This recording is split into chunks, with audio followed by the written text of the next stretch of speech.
morning, everyone. It's Education Week. Welcome to a special episode and a special week of Spanning the Need. Seeing is believing, effectiveness of face masks and disinfecting. Today's episode, we're going to talk a little bit about disinfecting. We're also going to talk about masks, testing different types of masks on the most effective materials, talking about them and discussing what's best for the kids, students, and staff going back to school. It's time to prove what works and what doesn't work.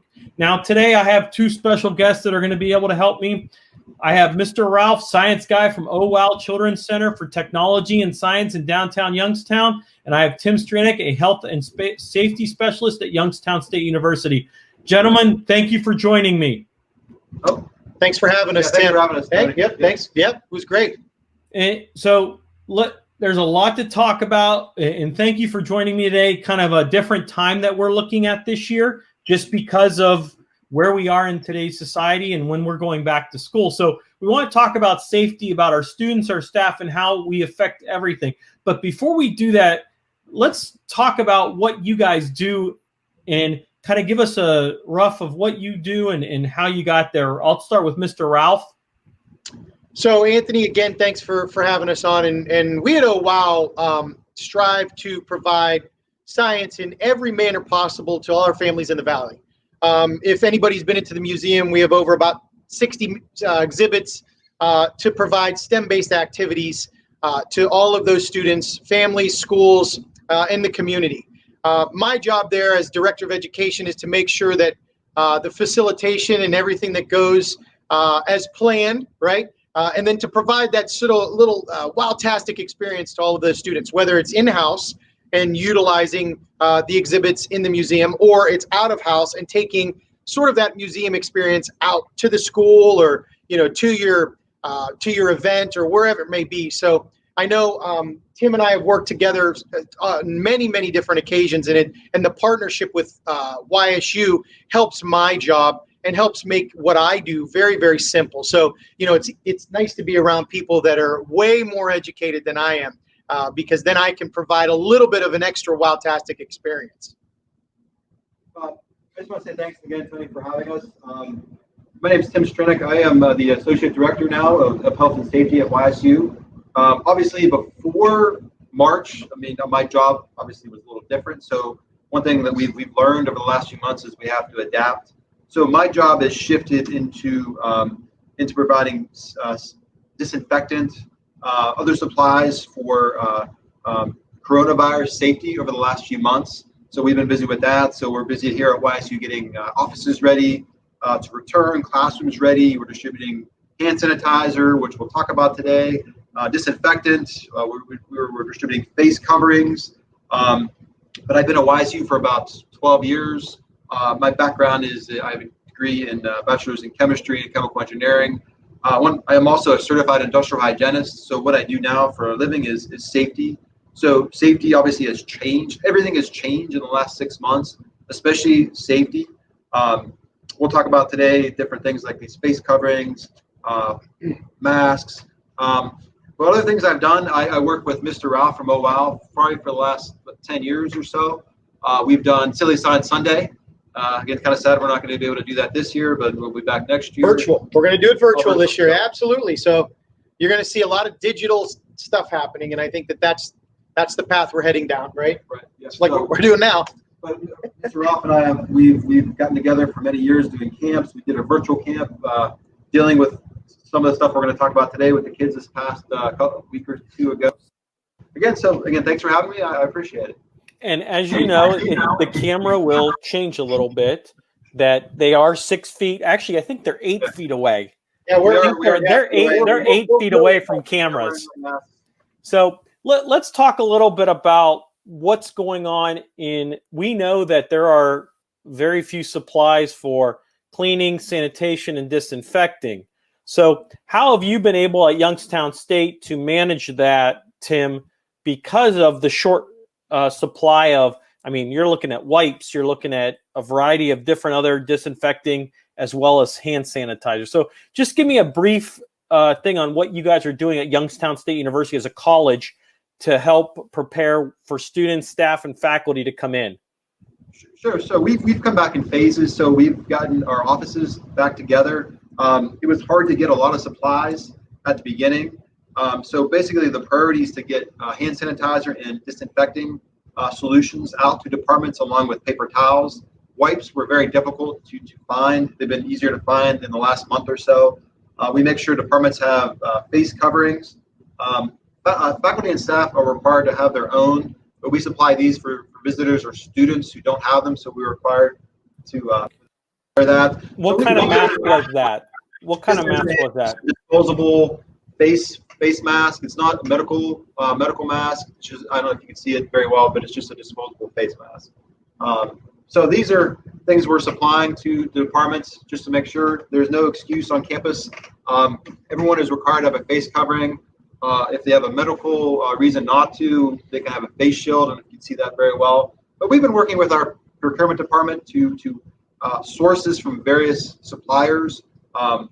We're getting better at it. We're still learning a lot. Again, that's one thing that we've learned is we have to be able to adapt. But we're doing the best we can at keeping our students, our faculty, our staff safe.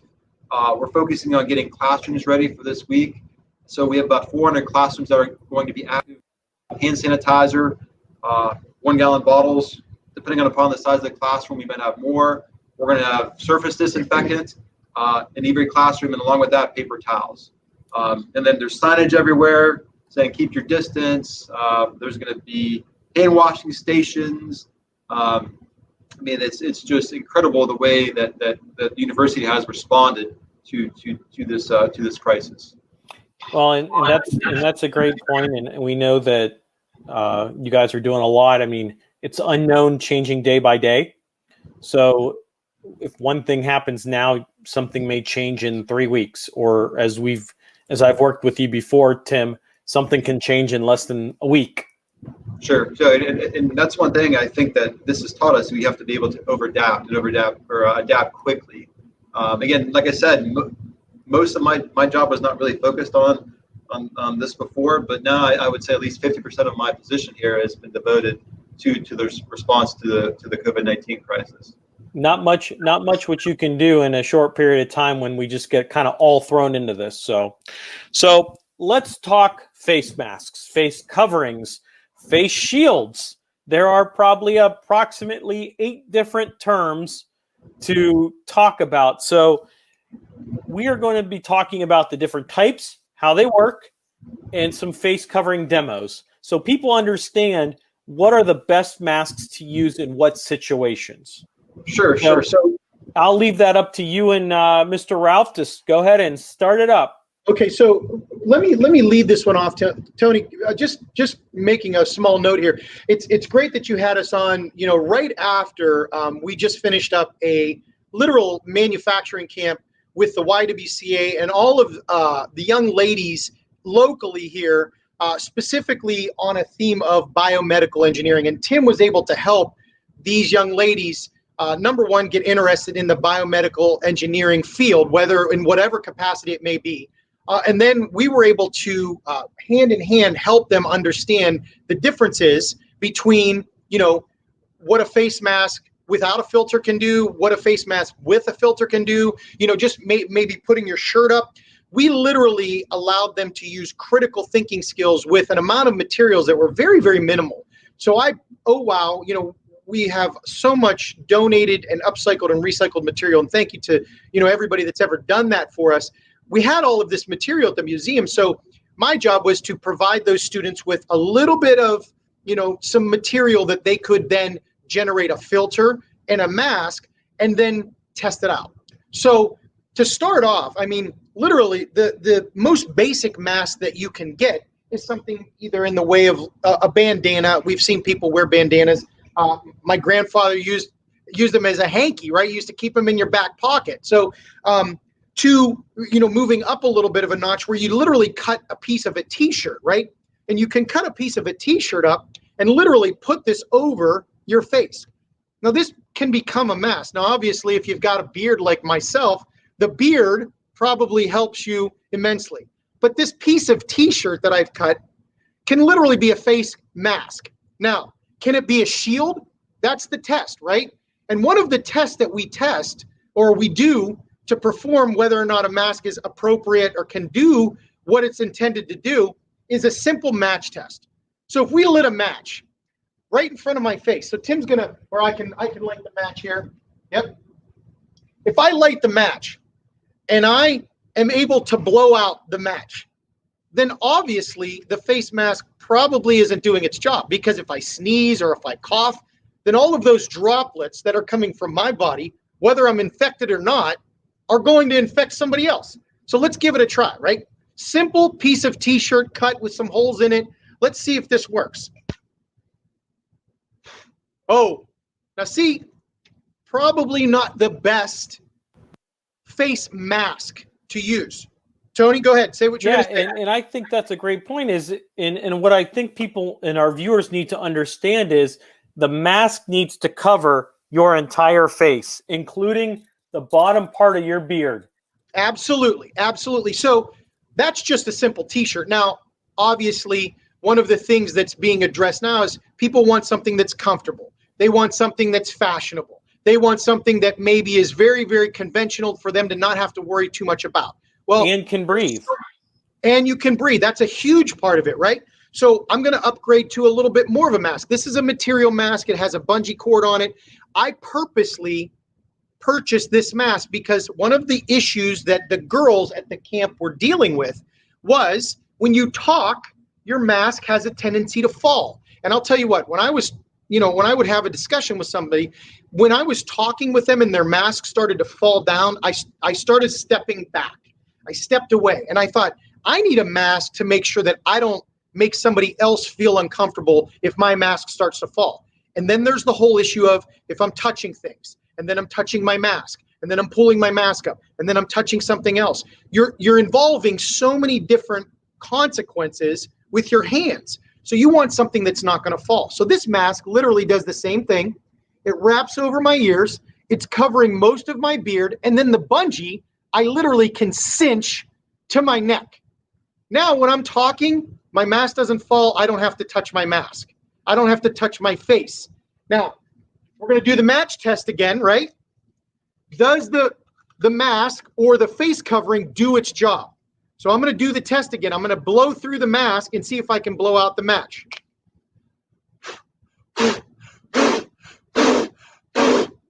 Can't do it, right? I'll probably end up passing out because I can't do it. The point, not only have I covered all of those terms, it's protecting everyone around me. It's covering my whole face. It's not moving down as I talk. It's very comfortable. And I have the ability to breathe if I needed to. What you want to do when you take a mask off, if I have to take my mask off, you want to grab from here. And Tim will allude on this a little bit more. But proper usage of the mask, taking it off and putting it on, is so very important. You shouldn't be touching this area. You should be grabbing from here, pulling it off, and literally disinfecting it if it's something that you're going to wear over and over again.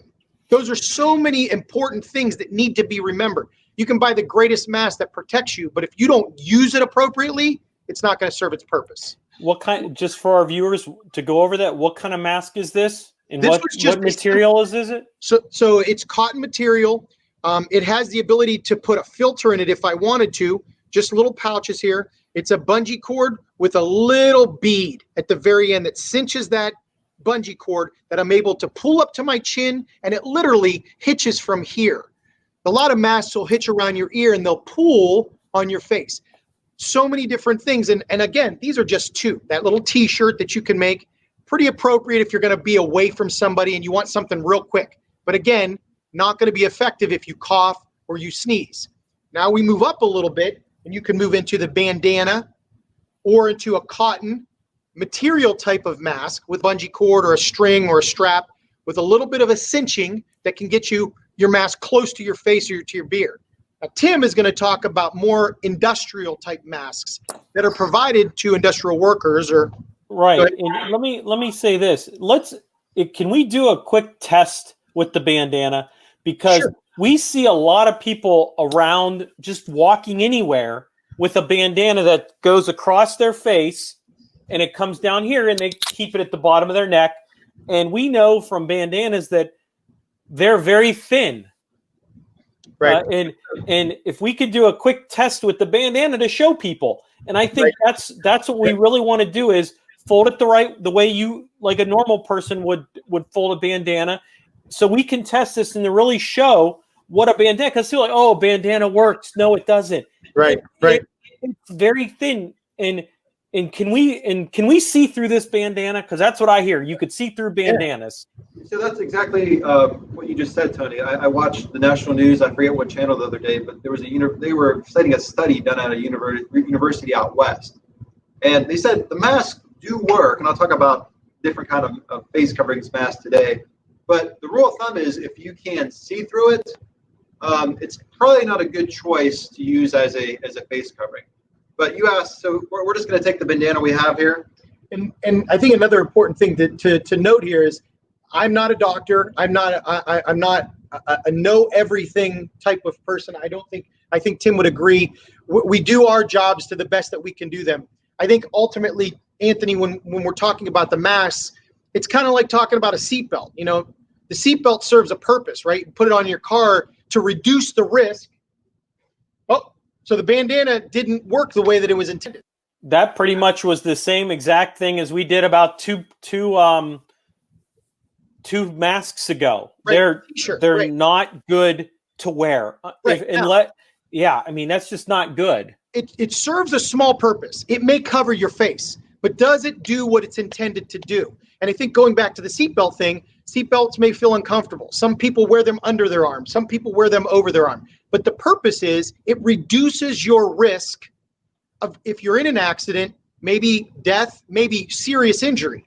The masks are there to protect you and reduce your risk. Now, are all of them going to protect you better than others? Absolutely not. And we're looking at that right now. The t-shirt failed. The bandana failed. I have a mask that sort of worked, but is it going to be the most appropriate? We're going to go through and we're going to see other ones that technically have more specifications to them and can filter out more of those germs and those viruses and all of those things that they're intended to do. Specifically, you see them being worn by either, in the manufacturing field, a carpenter or a metal worker, making sure that they don't breathe in those toxicity fumes and things. For the medical field, they don't want to breathe those germs. If you're a carpenter, you don't want to breathe in all of that wood or that dust. Right here, Tim has got a medical mask that's worn by medical professionals, right? So, and like Ralph said, a lot of times when you wear this, you should put it on sort of like this, and be very careful how you touch it. So now I see a lot of people wear this. This is great. This is actually a one-time use mask. After you use it one time, you should throw it away and get another one. So that's they're not really a good option. So an option like Mr. Ralph had with the mask over there, or the other one, the one that actually worked, that mask is really nice because the best thing you could do is take it home every day and you wash it. So it's nothing worse than not having a mask is wearing a dirty mask every day. Because think about when you wear the mask, if you cough, if you sneeze, you want to keep it clean. So one thing, a word of caution I have for this mask is I see this a lot in public. I see this a lot. I see that a lot. People think they shouldn't have their nose covered, but having your nose uncovered is just as bad as not wearing a mask. So people should have their nose and their mouth covered. Or I see a lot of this. So if somebody takes a break from wearing a mask, they do this. So now, is that a problem? I mean, yeah, so it's a big problem. So when there could be germs on their neck, they could be putting it back on their face, and they could be causing an issue that way. So you should never do this with a mask. When you have a mask on, like this is, I should say a face covering rather, you should always take it off by the ear loops. Take it off, and then this is disposable, so you put it in the trash. But if it were a mask like Ralph had that you could reuse, I'd be very careful where I set this. I try to handle it gently and handle it like this to keep germs or microorganisms from getting on that mask. So again, the way you wear it, don't wearing it on your neck, taking it on and off, putting it on appropriately, taking it off appropriately is important because you can transfer germs. So if your hands are dirty, again, you should handle your mask with clean hands. Either wash them for 20 seconds with soap and water, or use hand sanitizer before you put the mask on. And you be cautious about where you set it if you want to reuse it later. This is my personal mask. I don't know if you can see it. I'll show it kind of just so there's Batman. Yeah, it kind of looks like Batman. Looks like, yeah, exactly. So, but inside of it is a filter. So that filter I change out almost daily. So when I put this on, I take it. I don't handle it from the front of the mask. I handle it usually from back here. But the nice thing about this, it has ear loops. And it has a strap in the back, so my mask does not fall off. But one thing about this mask, it's a great mask. One bad thing about this mask, and I'll show it the other face coverings here, but I don't know if you can see it right there, these little ports. Now, the only issue with the study done out west, and I forget the name of the university, was these little, they're like little exhalation ports. So when I breathe in, they close, so all my air comes through the mask, and when I breathe out, they open. Now, the problem with that is it's protecting me, but it's not protecting Ralph, or it's not protecting the people around me. So when I see people out in public, so wearing, this is a N95 mask. Again, this is a mask that only should be worn by medical professionals or people or people who work in certain industries. So we call this an N95 mask. So I'll ask Mr. Ralph, we talked about this earlier, what does N mean? Not. So when you see N95, it's not oil resistant. And the 95 has a special meaning too. It means this mask, if you wear it properly, again, this is considered, you have to be fitted for this by a trained industrial hygienist to make sure it fits. Because once you put a mask on, you have to be very careful because it can restrict your breathing. Like Ralph said, I'm not a doctor. We're not doctors, but I'm an industrial hygienist, which means I can fit people for masks. So when you wear this mask, so I'll put this on. This is an N95 mask. You should put it on a certain way, and it should fit like that. Now, can we test it with the match? Sure. Because I think the idea is we want to try and test to show people we're not doctors, we're not medical, but we're showing what we. Now I don't know if the camera's picking this up, but Tim's blowing, and you can see the filter moving out on that circular nodule on the front of that mask. It's moving. So Tim's breath is still coming out, but it's literally moving outside of the mask. It's not going towards the match. So it worked. Right. So another thing you saw on my personal mask is this exhalation port. This mask, this is an N95, which I don't think I said what the 95 means. The N means not oil resistant. Again, that goes back to the industrial uses of the mask. 95 means that it will filter out 95% of the particles in the air around you that are 0.3 microns in diameter or above. So the really small particles will still get through. And just to give an idea, again, in part of the translation and the education for the students for these young ladies was not a lot of, the general public knows what a micrometer is or a micron is and how big that may be. But just to give you an idea, your hair is probably 1/100th bigger than that micron or that micrometer. So even if you pulled out a hair, the micrometer that, droplet that Tim's talking about is 100 times even smaller than that. So you're looking at tiny parts. You can't even see them. That's how small they can be. So, I mean, just to give you an idea of that word and what that means, that's how easily those things can work their way into that filter or work their way into, a beard. I mean, they can be in my beard. So, again, the point of this exhalation port, this is horrible to protect other people. So usually, if in a sterile environment, this would not work. So this is more an occupational use. You can use this. I've seen people wear these in public, but it's not a good idea for people to wear these in public because it'll protect them. But say if they have the coronavirus or COVID-19, it will not protect the people around them. So you're better off probably wearing this than you are this. So there's a big, and that's my personal opinion. There's been some studies to back that up. But again, this will send out contaminated pumps. If I have COVID-19, this will send out infectious droplets into the air. So that's a big deal. So I want your viewers to know that this does make a difference. Again, medical professionals will wear N95s without this port. So, So real quick, I wanted to add too. So when Tim said the water droplets, so think about this for a second. If your mask gets sort of moist or filled with water or breath, or sometimes if you have water that comes from your mouth, and your mask gets filled with that water or those water droplets, and then you take that mask off and you set it down on a counter. Now you've just transferred whatever it is from you to your hands, to the mask, to the table. And there was a simple demonstration that I did with the students. I literally gave them toothpicks in a little plastic baggie, and I threw glitter in there. And I didn't tell them what the glitter was for. And I told them just to reach in, grab the toothpicks, and spell out a simple word like camp. I think we had them spell out camp.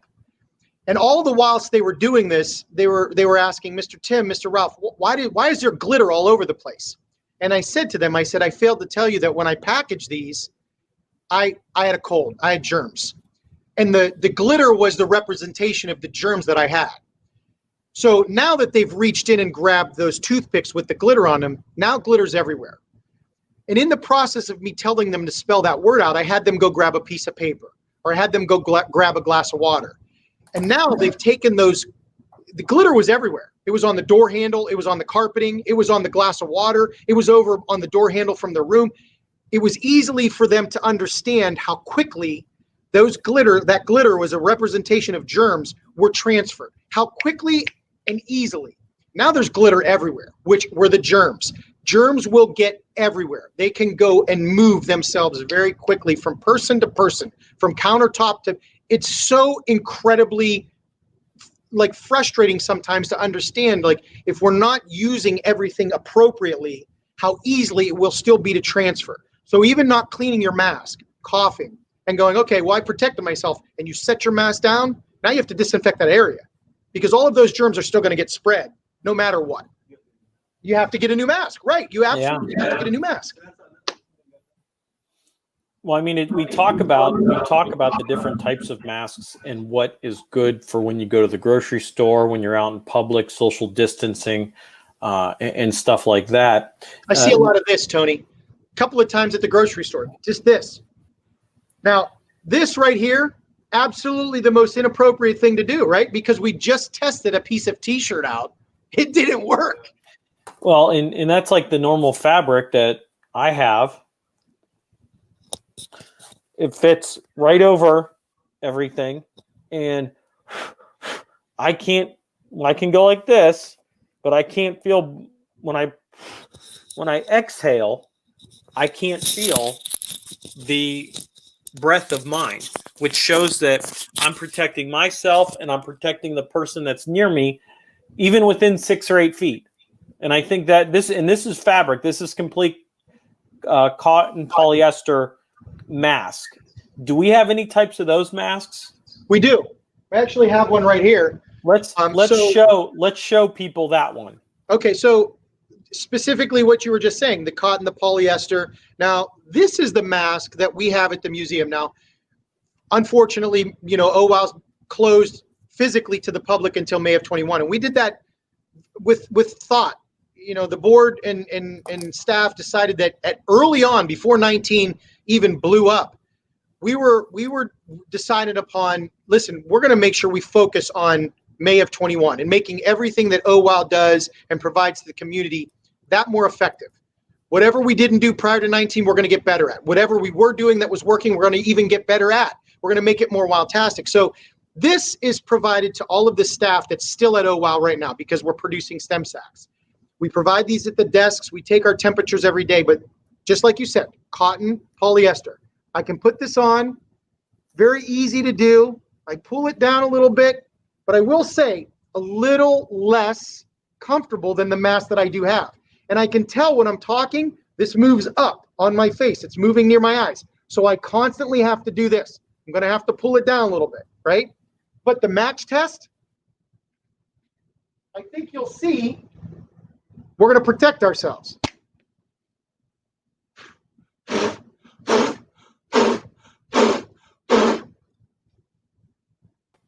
That's a great example. I mean, Right. that shows that you can hear yourself blowing. So it's not like you're just going, you're blowing, or you're Right. either, even if you're spitting or you got monocles coming out of your mouth, it still shows that nothing affects that light.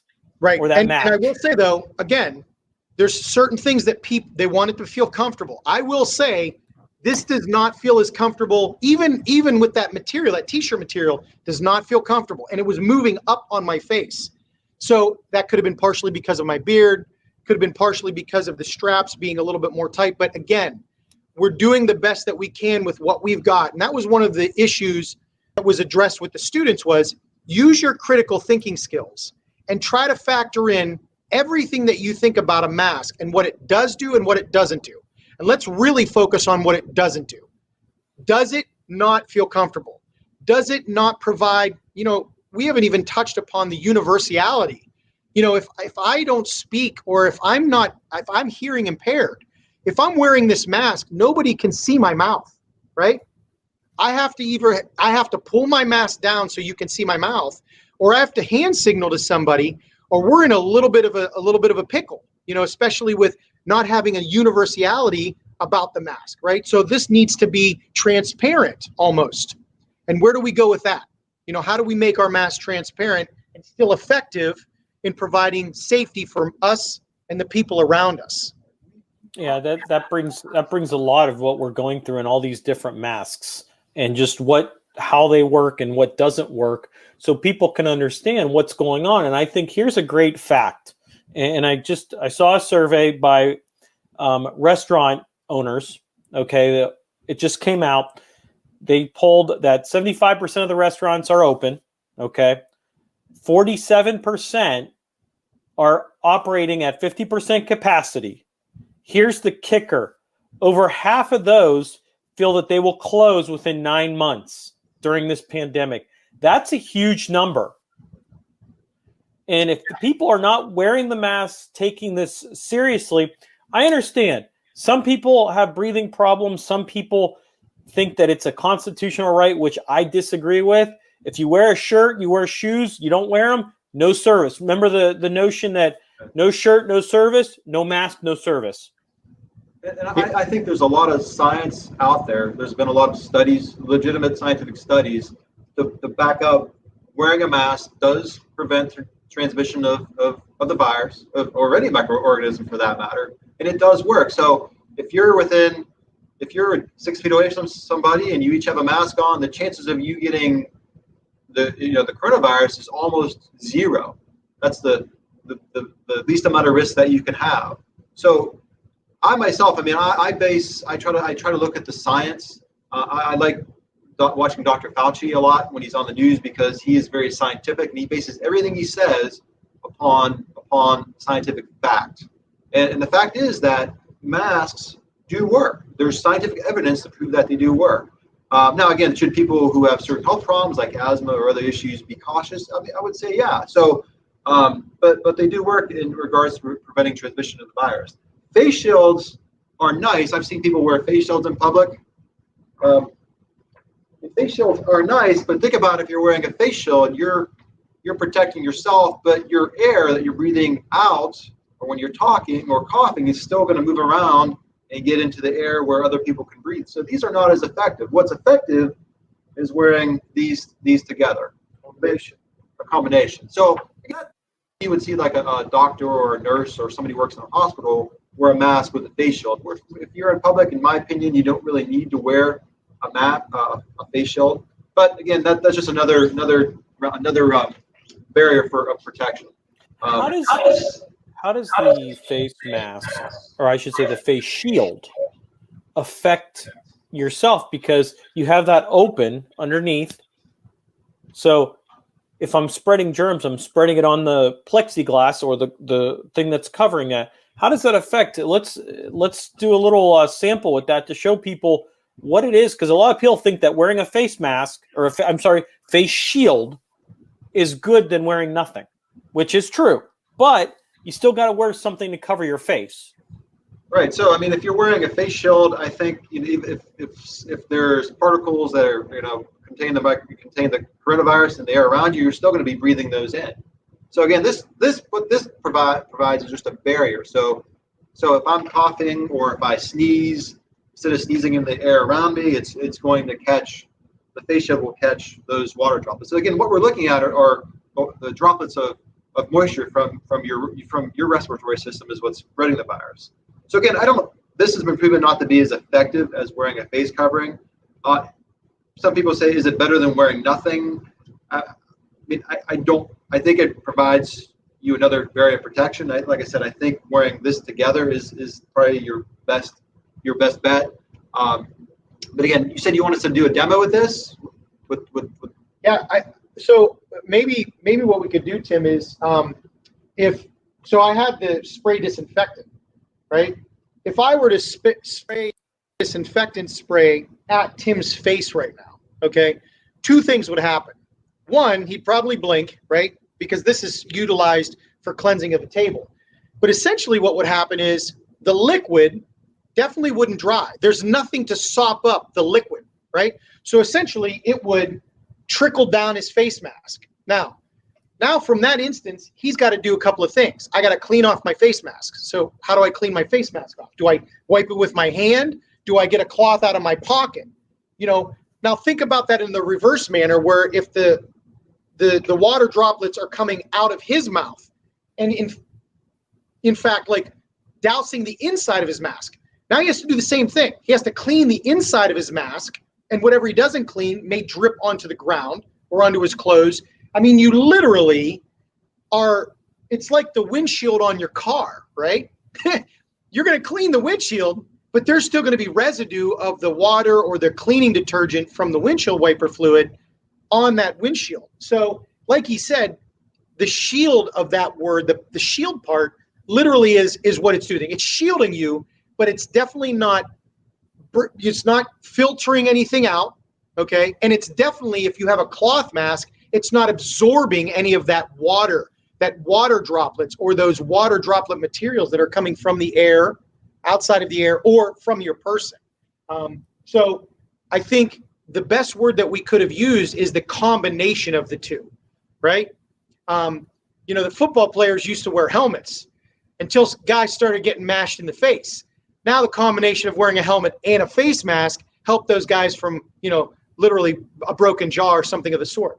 I think Tim's point was perfectly, alluded to. What the face mask can serve as a shield, but combination with a mask and a face shield is a double purpose, and that literally not only doubles up protecting you, but protects other people as well.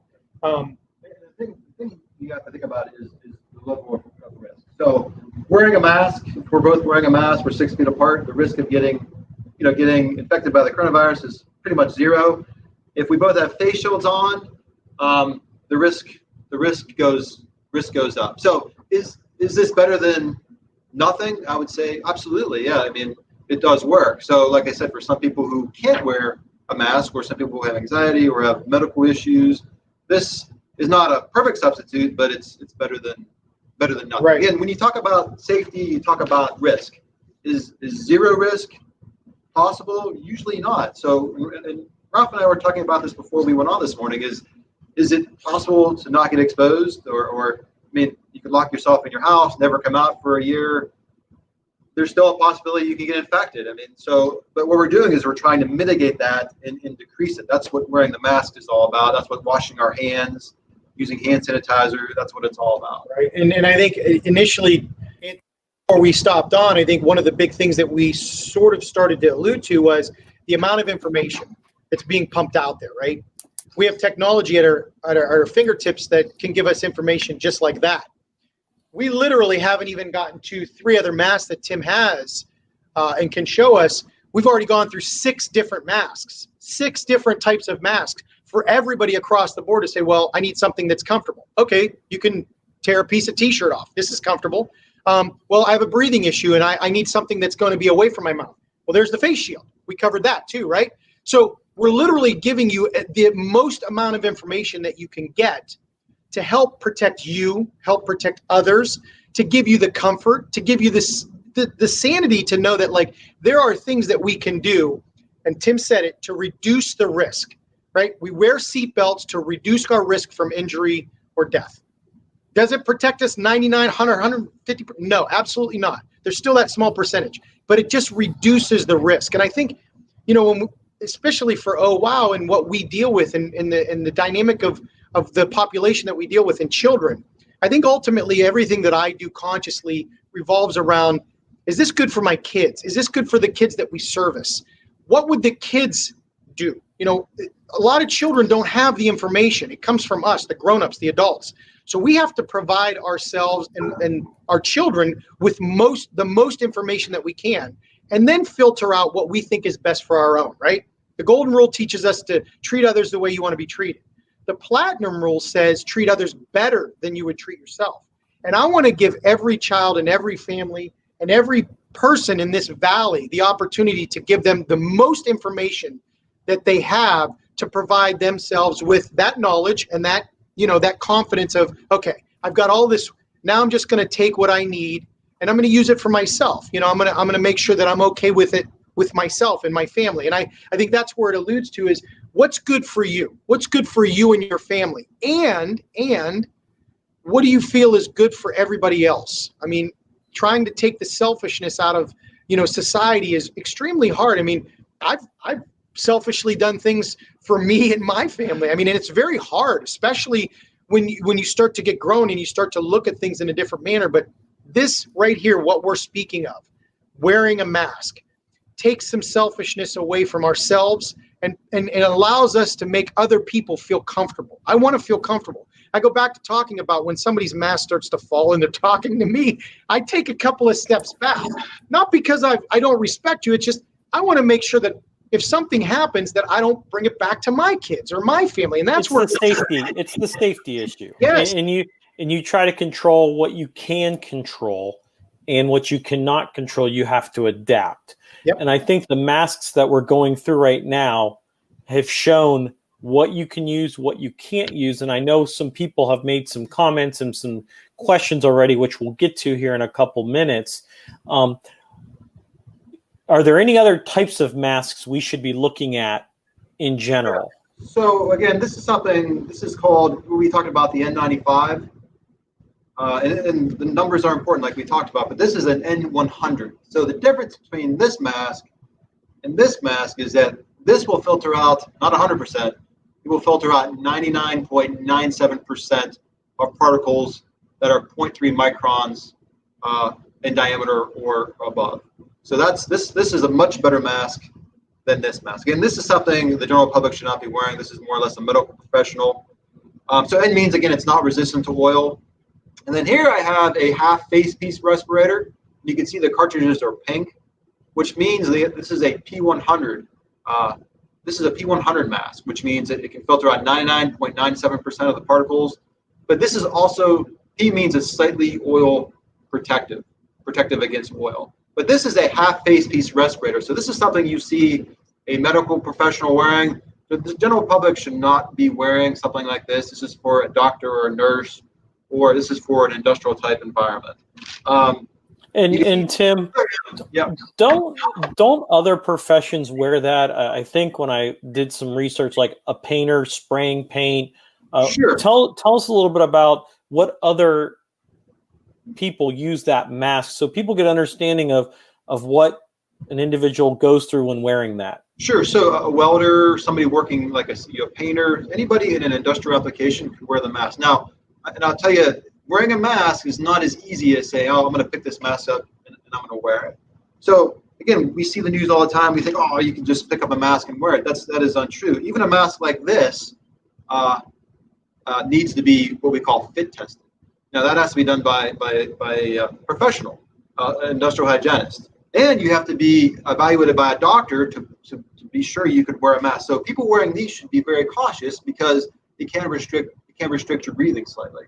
A mask like this, you definitely need a medical evaluation. You need a fit test. You have to make sure you're trained on how to use the respirator. You have to make sure that all the equipment works. There's a valve here. You have to know how to wear it, how to clean it. A lot of times I kind of laugh. I get a chuckle when not a chuckle, but I want to, if I'm out in public and I see people wearing different cartridges, or I see people wearing this, they're wearing the wrong type of cartridge. So this is for particles. this will filter out particles. Sometimes people wear a different cartridge that'll filter out organic vapor, which is totally inappropriate for what we're dealing with right now. Now, in an industrial situation, that's different. So again, this must be fitted, and it has to be tested. So an extreme version of that. This is a full face piece respirator compared to a half face. Each of these masks are my own personal mask. But again, you have to know how to wear this. So again, this cartridge would not be appropriate for small particles. That looks like one of those masks, like the apocalypse type movies that you see, or the ones that you may see for chemical spills or some additional things that I've seen some people wear those. I mean, it's not really appropriate for this type of situation. Maybe a doctor or a nurse working in a hospital. I wear this when I deal with some parts of my job, but I'm trained. I have a medical evaluation. It's fit tested. If you're working around some certain chemicals, you should wear this. So again, there's many different types. I mean, there's another type, we call it a PAPR. If you watch the news, I've seen doctors wear them.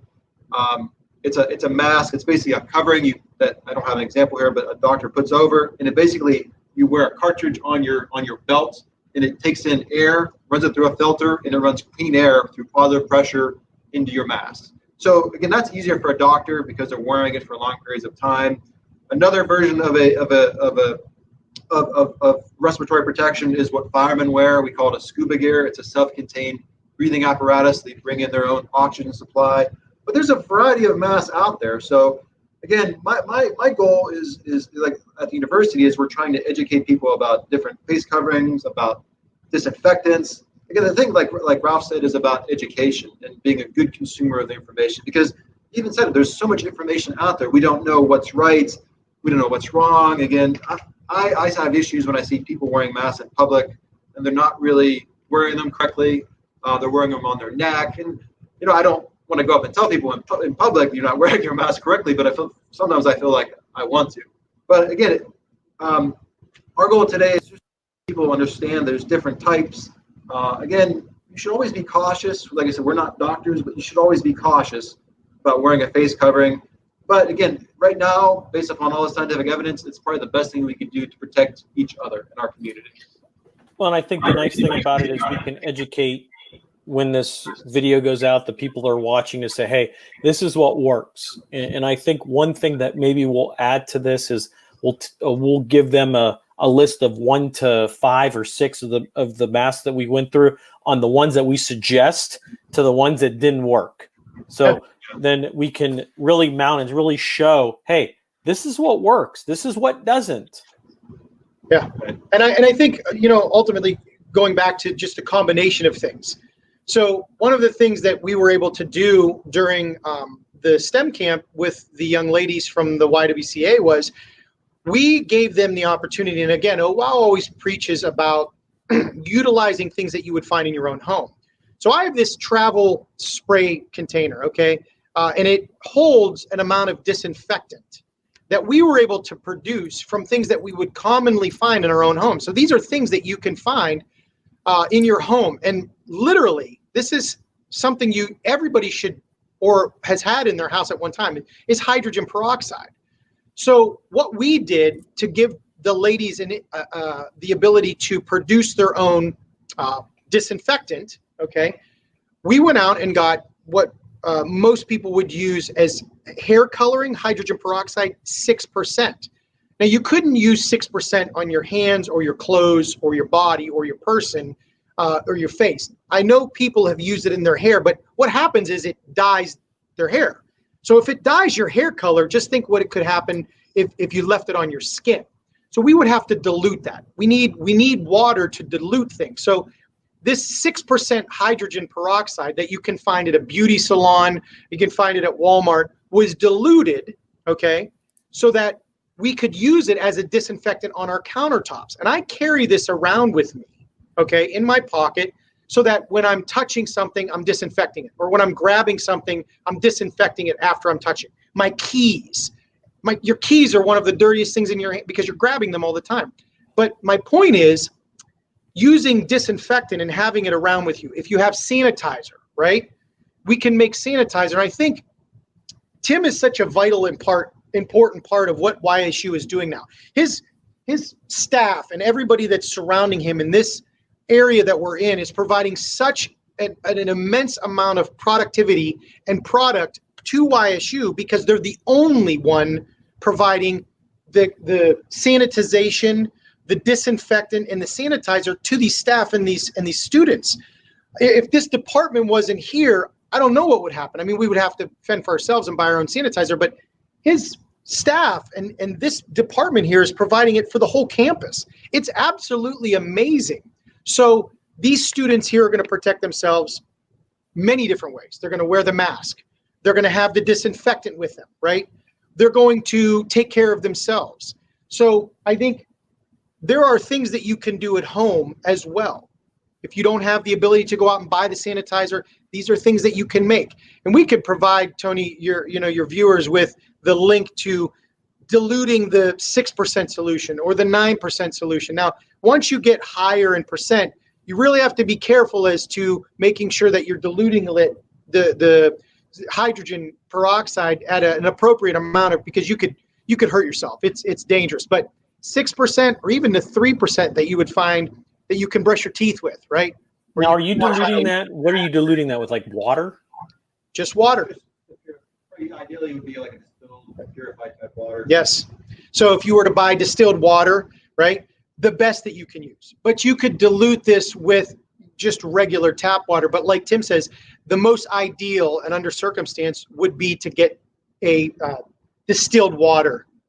So again, there's a variety of things in this. I guess is a good segue into disinfectants. Right. And one thing we're doing here, the Health and Safety Department of YSU is distributing disinfectants to offices, and then we try to make it a point of discussing or clarifying in emails and other communications. Again, it's a lot of it's about communication. What's the difference between cleaning, sanitation, and disinfection? And there's a huge difference between each one. And a lot. I mean, it's so wonderful to be able to be given that knowledge. Even a grown adult, like you would think they're pretty similar. Disinfecting something is pretty much the same thing as sanitizing something, which is pretty similar to cleaning. They're really not.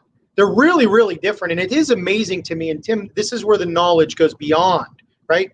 Knowing the difference between something, sanitizing it, and disinfecting it. They can all go hand in hand, and doing all three is great, but cleaning is different than disinfecting. And Tim can tell you about that. Yeah, so disinfection is what you're doing is you're removing pretty much nearly all, it's impossible to take away all the microorganisms on the surface, but a disinfectant takes away pretty much nearly all the microorganisms. Sanitation basically usually refers to killing bacteria, and cleaning is just a visible removal of using soap and water of dust, of dirt, or any contaminant on a surface. So again, the term that's important, especially today with living in this area of the coronavirus, is disinfection.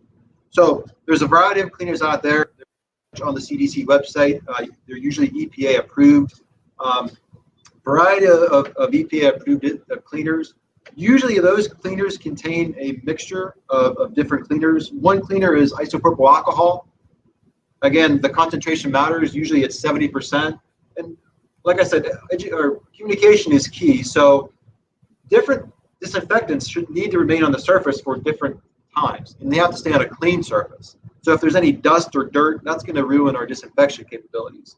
So isopropyl alcohol, has a kill time for microorganisms, which means disinfection, of 30 seconds. So the surface must remain wet for at least 30 seconds or longer to ensure killing of the microorganisms. So real quick, Tony, maybe we could do a demonstration here. So what Tim is basically saying is when you take your disinfectant, you want to make sure that you cover the whole entire area. Well, got to open it up. Not even on. Yeah. You want to make sure that you're disinfecting the area. Clean surface, right? And making sure that you're literally lathering it off. It's wet. Okay? Not wet up.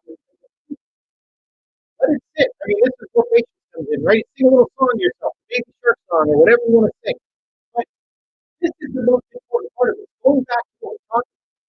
Using the product, using the product appropriately is totally different, right? If you're not using it appropriately, then it's not going to be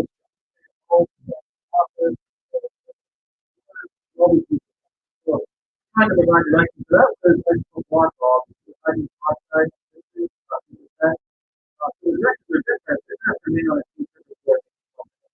So there's really ammonium disinfectants out there. A lot of the wipes have that. So if it's not bleach, this hydrogen peroxide will have to stay on the surface for 1 minute to ensure proper disinfection. Bleach is a very common disinfectant. Rob, how long do you think bleach has to stay on a surface for disinfection? I would think that bleach would have to stay on a surface for at least a minute. Bleach actually has a longer disinfection time.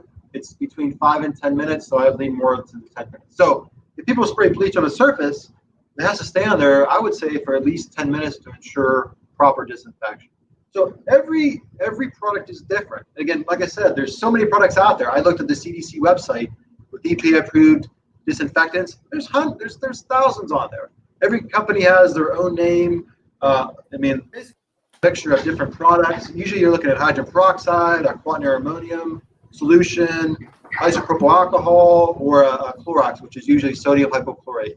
Well, and it's interesting how we talked about hand sanitizer and then the disinfecting, how there are multiple reports and recalls of some of the hand sanitizers from over 100 different companies, or I should say products, that have been hazardous. So please watch what you're getting, when you're getting, and just look at the CDC website and look at different information like that. So I'm going to caution with hand sanitizer, if it contains methanol, do not use it. Or if you see the word denatured on any kind of hand sanitizer, do not use that, because methanol, usually hand sanitizer contains either ethanol, which is ethyl alcohol, or it contains isopropyl alcohol. Methanol is toxic to human beings, so that can readily absorb through your skin. So we should not be using that. Yeah, that's a great point. So, but I appreciate you guys taking time. Are you guys up for a little Q&A from a couple Sure. people? Yeah. So first question, it looks like it comes from Nikki. And her question is, what would be the best mask to wear in school when you are around 10 or 15 students in the same class if you cannot social distance? If you can't social distance, can I read it? Can or cannot social distance? Cannot. Cannot. Okay. Well, we're talking about for the teacher, correct? No, I think this is their student. Well, I mean, long as everybody has a face covering on, you're going to be fairly well protected. I would probably recommend just the basic face covering. Right. Again, the rule of thumb is if you can see through it, it's not going to work. So, like I said, there was a study out west, and they tested a face covering like this, a face covering like Mr. Ralph has there, and an N95, and all three were proven to protect the individual from exposing others to any kind of droplets. Right. I would not recommend everyone wear N95s. I mean, these are more for a medical professional. That's if somebody is right in somebody else's face. But like I said, any face covering that you can't see through will work just fine. As long as everybody is wearing them. Right. And I think the important thing here for Nikki, and if she's still on or he's still on, I think is if it's a disposable mask, make sure that you have enough to get you through the day. You don't want to be taking it on and putting it on, taking it off over and over again. It's disposable for a reason. So to get rid of it and have an additional one in your pocket, you may have to change that disposable mask 4, 5, 6, 7 times a day. Okay. Face masks such as the cotton one that I have, it has filters in it. But the important thing here to remember is I can't just go 2 or 3 weeks wearing the same masks. I have to replace the filter. I have to wash this. So I guess the most important thing, Nikki, is either mask is good enough. Make sure that you're disposing and replacing the disposable masks and cleaning the other masks if you are choosing to wear something that's a little bit more comfortable or made of a material. I probably wouldn't go the route, if you cannot socially distance, with just a piece of T-shirt that covers your mouth. The ones that we use at the museum that are made of that, other type of material, I think are suffice, but again, not really comfortable. you're going to be sitting in a classroom 6 to 7 hours a day. I think you want something that's a little comfortable. So Tim alluded to something that's very important that I hope people understood, is making sure it fits. All our faces are different. We are born differently. Some of us have big schnozzles like me, big old beards, okay? You want a mask that fits you, is appropriate to keep you safe and everybody else safe. And hey, you know what? Maybe throw a little design on there. Makes you a little bit different. It makes an interesting conversation. Hey, where'd you get your mask at? I think that's important too. We can still protect ourselves and sort of be fashionable at the same time. I think there's a combination. So right. If everyone is wearing a mask, so as a teacher, I would recommend just educating the kids on, you should wear your mask. You shouldn't just wear it. You shouldn't wear it like this. And they should take it very seriously. You shouldn't wear it. If you're going to take it off and leave it off, don't do that. Make sure you're taking it off. Make sure you're taking it off by your air loops. So I think education is the key, and also like Ralph said, is keeping it clean, having an extra mask. If they're going to take their mask off to eat lunch, take it off, sit it on their desk on a clean area. When you put your mask on, make sure your hands are clean. Yep. And when you go to put it back on again, you sanitize your hands again. You really have to thought processing everything now. I know it's hard, and I know we're in a society now where sometimes change is hard to accept, right? But I think it's the only constant in the world, right? Change is the only constant. And the quicker that you can adapt, the quicker you can move forward. Children, it's going to be a little bit more of an opportunity for you to do something a little bit more effective. Kids are notorious for, sneezing and coughing and rubbing their nose and touching their face and their eyes. And we have to be very coherent about what we're doing with our hands. It's the dirtiest part of it. Right, exactly. So that's some great points. So let's go to the next question. Next question is, here we go. My daughter has a breathing problem and has been hard to find a mask that would fit and breathe through. What would be your suggestion?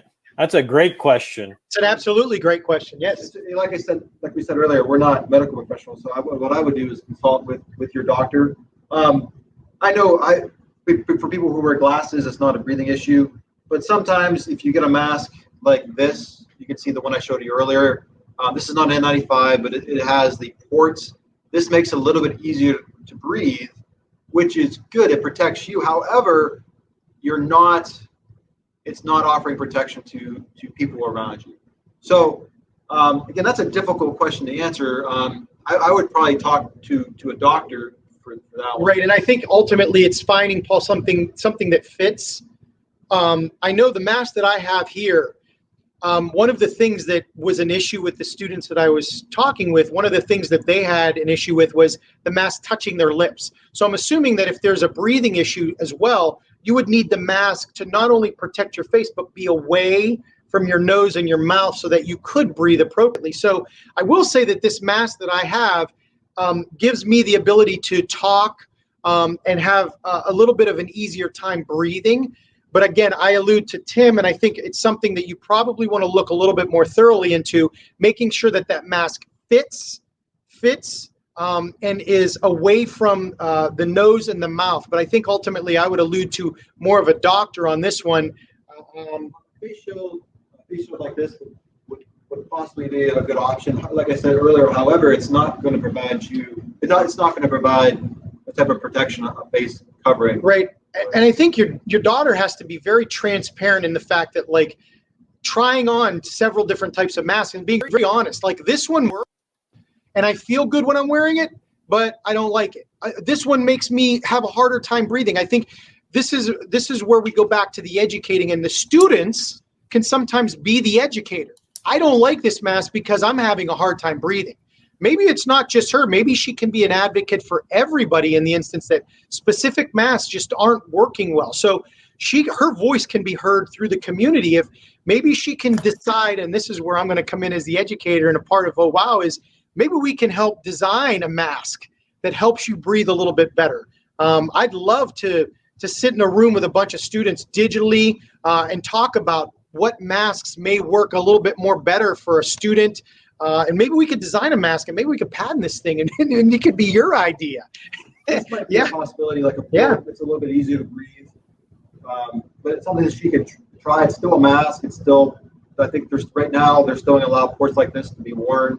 But that's something that, like I said, I would just try it out. Yep. Yeah, I think very open to deciding on this one. Well, I think, and just to kind of follow up, and the best thing for Paul is to kind of sit with his daughter, not knowing how old she is, but I'm thinking she's probably a K-12 student, that she needs to just try on a variety of masks, the cotton ones, the ones that fit them, and kind of get one of these that from fabric. There are plenty out there right now that you can buy that are cotton/polyester that are really thin, but you can breathe and stuff like that, and just really try on a variety of different ones, and then kind of elimination. Yeah, and I think again, it's an advocate. Her advocacy for having an issue with having to breathe could, maybe some people don't feel comfortable talking about it, and she could be a big advocate in this instance for people who do have a breathing problem. I mean, because ultimately wearing no mask at all, again, increases that risk not only for us but for everybody else. So we have to kind of find a medium ground there, right? Finding something that's better for her, that it can help her breathe, but it can also protect, everybody else too. Yeah, I think that solves it up. And so, but Ralph and Tim, it's always a pleasure. Thank you for taking time out of your busy schedule. I know that we kind of put this together, that we really wanted to educate the public and our viewers, and to really always welcome on my podcast for anything you would like, announcements. And I know me and Mr. Ralph will be working on some stuff for fall. So follow up, and Tim's always a pleasure seeing you. Thank you for everyone for joining us tonight. Check out other podcasts and interviews at anthonyvspano.com. Be safe and God bless.